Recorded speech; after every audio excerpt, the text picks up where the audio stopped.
معلومات لري، په دین کې مطالعه لري او احادیث بیانوي او آیاتونه بیانوي، هغه باید خپلې خولې سره ډېر پام وکړي، هر لفظ ته باید پام وکړي. دا نه مناسب یو جي کې دغه اسلام نه ته استفاده کوي او د ګټې په خاطر باندې استفاده کوي او په بل جي کې بیا هغه د حق دایه ته د باطل دایه وایي یا یو غلط لقب ورته استعمالوي، ډېر زیاتې خوابدي کړو. خدای دې وکړي چې دا بیا تکرار نه سي او نه دا د افغان کار ده، نه دا د سیاسون کار ده، نه دا د عالم کار ده، نه دا د غیرتي سړي کار ده. زه فقط په دې شي باندې راځم، ما غوښتل چې دا خبرې وکړم. کاموال صاحب محترم، د دوی علما همیشه دا وایي چې تاسې مطلب هغه چرسیان او پوډریان ملایان یې درښیي، لکه دغه خېټو صاحب بل ورځ فتوا ورکړله شرابي. دوی دا وایي چې افغانان نمک حرامه دي یا د موږ اوسني علما نمک حرامه دي. دا دلته یې سبقونه وویل، دلته یې درسونه وویل، اوس د موږ په خلاف باندې دوی جګړه کوي. نو تاسو ولاړ سئ قرآن مطالعه کوي، هلته موسی علیه السلام ته هم فرعون دغسې ویلي و چې تا خو موږ په خپل کور کې رالوی کړلی، تا خو ما ته ساتلی وې، ته څنګه د ما په خلاف باندې ولاړې؟ او آیا نمک حرامه موږ یو که تاسې؟ د تاسې له ایرپورټو څخه په لکاوو پروازونه راغلو، دا افغانستان یې بمبارو، تاسې نمک حرامه یاستئ که موږ؟ مولوي صاحب عبیدالله مو په شهادت ورساو، تاسې نمک حرام یاستئ که موږ؟ د استاد یاسر ته نن ورځو پورې مړی او ژوندی ورک ده، تاسې غداران یاستئ که موږ؟ منصور صاحب مو هلته راته شهید کړو، د موږ رهبر د امریکا په ویلو باندې، تاسې غداران یاستئ که موږ؟ تاسې نمک حرام یاستئ که موږ؟ نو فلحاظه دا خلک په هیڅ معنا باندې د صلح ولسونه موږ اوس د پاکستان په حمایت ته نه پرېږدي. لکه یو سی خبرې کولې، نن لایفونه پې باندې ونیول سو، بعضې خلک غیر مستقیم اوس راځي وایي چې نه هغه څه کوئ، په هغه باندې کار مه لرئ، څه یې کوئ؟ نه، په هغه باندې هم کار ولرو. ځکه د دښمن په رسنیو کې ولاړ سم، هر څومره ډېر زیات وغږېږم، پاچا صاحب کمنټونه وکم، هغه ماته د ما یو سیاسون را مخې ته کوي چې د هغه 1 ملیون فالوور دي، 1 لک فالوور دي، 2 لکه فالوور دي، هغه یو مطرح څېره ده، هغه په تیر شل کلن جمهوریت کې دنیا پیژانده، هغه یو سیاسون و، هغه په ار کې کار کړی ده، د هغه هغه وینا ماته را مخې ته کوي چې دغه د دې ولسونو نمایندې دلته ناسته دغه خبره کوي. نو فلحاظ هغه خلک چې اوس د دې لپاره چې آینده په دې باندې انتقاد ونسي او دوی افغانستان ته جګړه راوړي او سبا به وایي چې ګوره د پاکستان په خلاف هم زه له تاسې سره ولاړ وم، دا خلک باید موږ وپېژنو. موږ فقط مومنو افغانانو ته ضرورت لرو، موږ اولسونو ته ضرورت لرو، د اولسونو ملاتړ ته ضرورت لرو او بس. هغه اشخاص موږ ډېر ښه پېژنو چې د څه لپاره راځي او په خپله اوس په کوم موقف کې قرار لري، له چا سره تر څنګ ولاړ دي. تاسې له یو داسې چا سره تر څنګ ولاړ یې پاچا صاحب محترم چې هغه اسرائیلو ته منډې وږي و جبهه یې جوړه کړې ده، دلته راځي په دې افغانستان کې بیا نظامونه چپه کوي.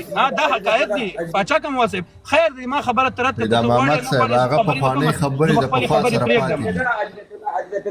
ګوره ما خبره ته وکړه، ته د قاري صاحب ته اشاره یې، قاري صاحب بالکل ما د چا نوم نه ده اخیستی. زه هر هغه شخص ګوره پاچا صاحب دغه بحث تر فرد پورې مه ګوره پاچا صاحب دا بحث تر یو فرد پورې مه راولئ.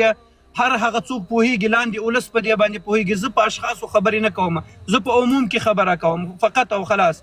هر هغه څوک چې د الله لپاره او د خدای لپاره او په کامله د زړه له اخلاصه د نظام تر څنګ ولاړ اوس ستا پیغام راغی وروره، سمه ده، ستا پیغام راغی. ګورې په ټوله کې هدف دا دی، په یوه خبره باندې به موږ تاسو چې دی یعنې څوک مطلب دومره نه دغه کوو، که یوه خبره یو څوک باچا صاحب مطلب دغه وکړه ستا که نه، نو هغه سل چې دی ډېرې مثبتې، ډېرې په جرأت سره، ډېر په ایماندارۍ سره او په ډېر یو افغاني او اسلامي غرور سره یې وکړې. خیر په هر صورت او پاتې شو هغه نور کسان چې کوم دي هغوی په مقابل کې موږ ودرګو، ځکه د هغه ټویټ نن چې دی د پاکستان د وحشي ظالم قاتل فوج د دفاع وزیر چې دی صاحب مهربان هغه کړی دی. آفرین. دلته به یو سړی سل خبرې وکړي، زما ملګری به زما دوست به نو هغه سل خبرو سره خو زه ډېر موافق یم، نه بعضې سره مخالفت لرم، خپل ځای لري. دلته به دا عرفان ور خبرې وکړي، بیا به دا ډاکټر صاحب خبرې وکړي، لا بیخي ختم دی، ټایم ډېر کم دی. عرفان وروره مهرباني. ډېر مننه. السلام علیکم تاسو درنو دوستانو ته او تاسو د لایف اورېدونکو ته. زه به یو شعر ووایم او د شعر سره به 2 خبرې زه کوم، ډېر وخت نه نیسم. پاچا صاحب محترم وایي ما د تورې او د سپر مزه لیدلې، طبیعت مې د سنګر مزه لیدلې. ما د تورې او د سپر مزه لیدلې، طبیعت مې د سنګر مزه لیدلې. بیا به کله د ویالې په لار لاړ نشي چې ماهي د سمندر مزه لیدلې. او د نیپاکه مې توبه د وحدت غواړم، د نیپاکه مې توبه د وحدت غواړم، ځکه ما د خپل زوړ سپینګیري ملا محمد عمر مزه لیدلې. زه به دا درته وایم پاچا صاحب محترم موږ ضعیفه نه یو، موږ لا په ګونډو سوي نه یو. د بعضې خلکو غوندې همت او دغه خپل افغاني غیور دغه شان و شوکت چې الله موږ ته راکړی دا باید ګونډو نه کړو، زنګون باید ونه ویو. زه باور لرم په خپلو مشرانو باندې. موږ او تاسې ته الله پاک داسې مشران را نصیب کړي دي چې په دنیا کې ساري ډیر کم دي. که موږ سره د دنیا غټ سیاسون چې ټرمپ دا اوباما دا که دا سره په مقابل کې نو د دوی سیاست کې هغوی داسې دي لکه بچیان. د موږ مشران داسې سیاست لوبوي. زه مې ماما سره یو مجلس ته ناست وم، هلته یو جرګه وه. پاچا صاحب د خبره لنډه کوم نو د ماما ته مې توهین کېده. ما ورته ویلې دغه ویونه وایي ته لږ صبر وکړه چې لږ توهین نور وکړي چې د مشران د جرګې دغه سړی راته ملامت کړي چې وی ویم د سپین ږیري ووایي چې و دغه سړی ملامت و چې وی وایي ورګه لږ پرېږدي چې لږ نورې کځا راته وکړي وایي شور مه کوه خوځاده غلی سه. نو د موږ مشران دغې ته غلي دي شاوخوا د موږ ملکونو کې سیاسون دي، حقوقي بشر دي، دنیا افغانستان ته ګوته ونه نیسي پاچا صاحب محترم. او دغه 1100 ورونو دوستانو ته چې همت د لاسه مه ورکوئ، حوصله د لاسه مه ورکوئ. زه قسم درته کوم ما په خپلو سترګو باندې د دغه پیلني حکومت سره د جمهوریت په وخت کې ما په واړه کې داسې شیان لیدلی دي، داسې شیان په غرونو کې وسردلي چې لا اله الا الله محمد رسول الله. که د روسیا نه پرته که د موږ شاوخوا همسایه ملکونه به یې که لري زه د کافر له دې دنیا نه تېر سم. دا په هغه وخت کې ما پوښتنه کړې ملدام څه ته ساتلي، ولې دا نه استفاده کوئ؟ وایي دا موږ داسې حالات ته ساتلي چې کله دغه ویناوې ډډ نه ده ډډ دې ونې. پاچا صاحب دا چې کله ویناوې ووایي دې ته خالي یوه دیکه وای پکار دي. دا اوس پاکستان کې خالي ویناوې شروع دي، دا ویناوې پکې کوي. دا داسې کوي لکه غډډ چې ویناوې ونیسي. دا چې کله د چاپي وخت راغی او پیدو چې نور چپه کېږي، زه درته قسم د الله په وحدانیت ذات کوم چې 4 متره موږ لرو، که 4 مترونه به کمې زه د کافر له دې دنیا نه تېر سم. پاچا صاحب محترم دغه در سره لیکلي در کوم لیکلي ورځ به راځي دغه پاکستان به چپه کېږي او په دغه 4 مترو باندې به دغه پاکستان ویستل کېږي، دا راولپنډي اسلام آباد. خو دا به وختي او زمان وي، دې ته باید موږ حوصله وکړو. دا د پټي سر ده، پټی شاته ډېر غټ سرور ده، موږ ته ډېر غټ مزل را پاتې ده. دا داسې نه سو چې 2 مزایل دوی را خوسې کړو، 2 بمبریانې دوی وکړې، 2-3 موږ وکړې. نه نه نه نه، پاکستان د نقشې نه دی وتو ته دې کې دې لوبه کې پولیس مکې رانیسو قربان. دا داسې وړې مسلې نه دي، ته ډېر غټ صبر وکړئ. دا شهیدان به موږ ورکوو.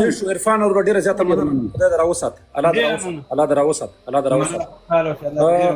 کاکړ صاحب وختي مراغله باچا صاحب بیا هغه شو نو هدف دا دی چې نوبت پور کور بیا به نظر کاکړ صاحب اخر خبر کړه نظر عبدالنظر مهرباني قربان شو او ډاکټر صاحب مهرباني وکړئ او خبر لاندو کې راغونډه کې د ټیم کم دی لایف بنديږي خپل. نو پاچا صاحب اول خو تاسو ټول ته سلامونه نیکی هله او بیا دا وایم چې تاسو خو معلومات نه دا لږ وخت باندې بیا د منګه تند نه سړیږي، خصوصا د بیګنی وجه نه. ډاکټر صاحب ما خبره پوښم ها زه څو خبرې کوم ان شاء الله زر خلاصوم، ځکه ما خپل ځان سره شیان لیکلي دي نه خطا کیږي بنه. اوله خبره دی ما دا د پاچا صاحب محترم تاسو سره د ما نمبر ستده دغه نور کسان تاسو اوس لایفونه کوي، الحمدلله تاسو ډیر خلک معلوم سوي دي. همدارنګه قاری صاحب راغلی وو، قاری صاحب ته هم خلک معلوم دي. هغه افغانان چې هغه هم دینی علم لري، هم اقتصادي علم لري، هم سیاسي علم لري، هم پوهه لري او هم خبرې په ټول برابر دي. د دې کسانو یو ډیټابیس جوړ کړي. دا ډیټابیس د ټول اروپا نه راټول پاچا صاحب تی راټول ځکه تعلقات زیات دي. تا معلومه ده ما خپل تعلقات د ځینې ملحوظاتو په اساس باندې ډېر محدود ساتلي دي او ته مې ګوره ډېر په سختۍ را پیدا کړی. پاچا صاحب دغه کسان ته ځان سره را پیدا کړي، دی ډیټابیس جوړ کړه. دغه ډیټابیس په موږ تاسو بیا وغځو، امریکا ته به وغځو او استرالیا ته به وغځو. د دې فائدہ بد شي کله چې موږ تاسو کوم اقدام کوو، موږ تاسو مشترک یو ګروپ په دې کې مشوره وکړو. کله چې دغه مشوره موږ تاسو د ټولو له مشورې نه پاس کیږي، دا به یو ډیره داسې یعنی مشوره به وي چې په هغه کې به د خو ځای نه وي. دا یوه خبره. دویمه خبره دغه به د موږ تاسو یو پریشر ګروپ وي.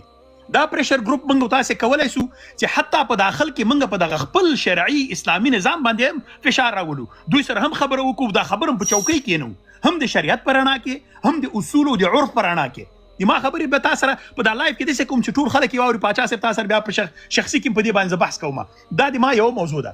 دوم موضوع مې دا د پاچا صاحب کله چې موږ دغه ګروپ جوړو دغه افغانانو ټولو باندې د ما